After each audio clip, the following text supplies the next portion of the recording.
Hello friends, let us begin with a new topic, the topic of a circle.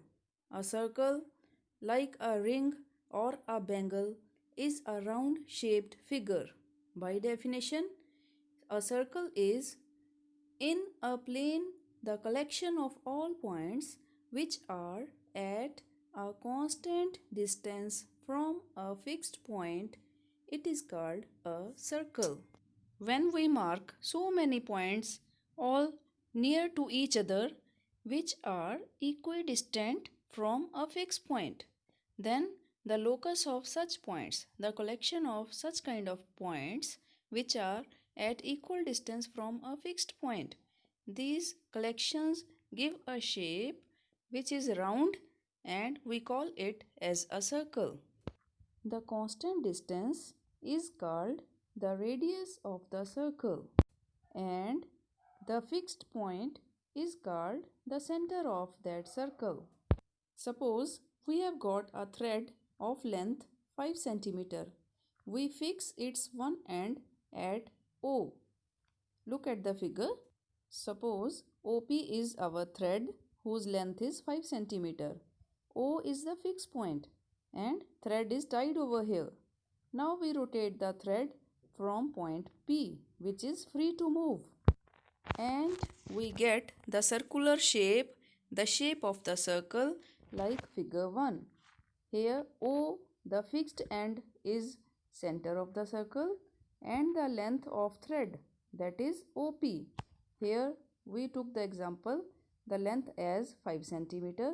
So OP is the radius of our given circle. So we may say that OP is the radius of our circle and O is the center of this circle.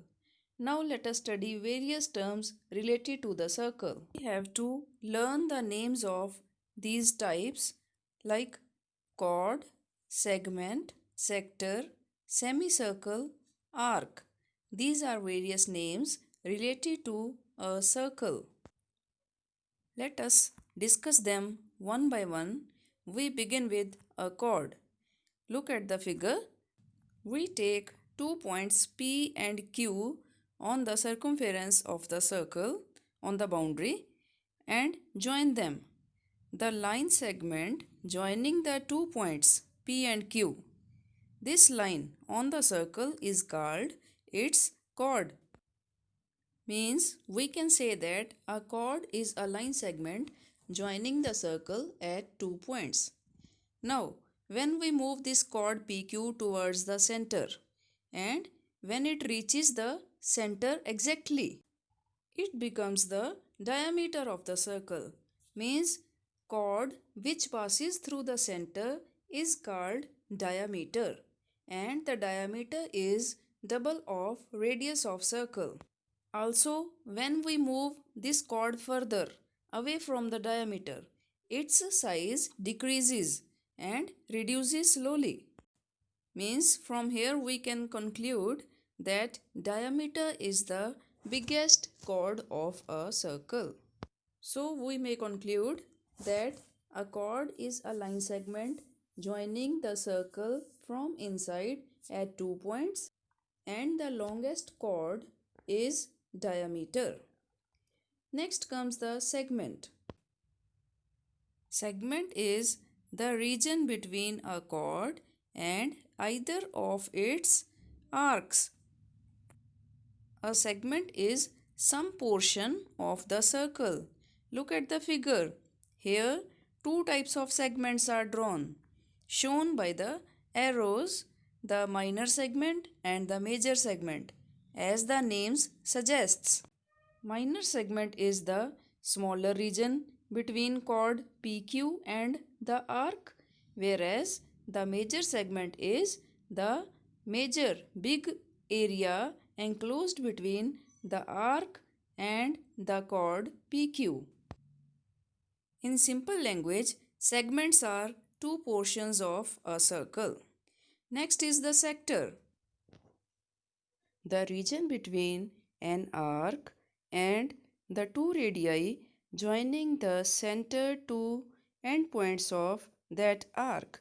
This region is called a sector. In the given figure, the shaded portion is a sector.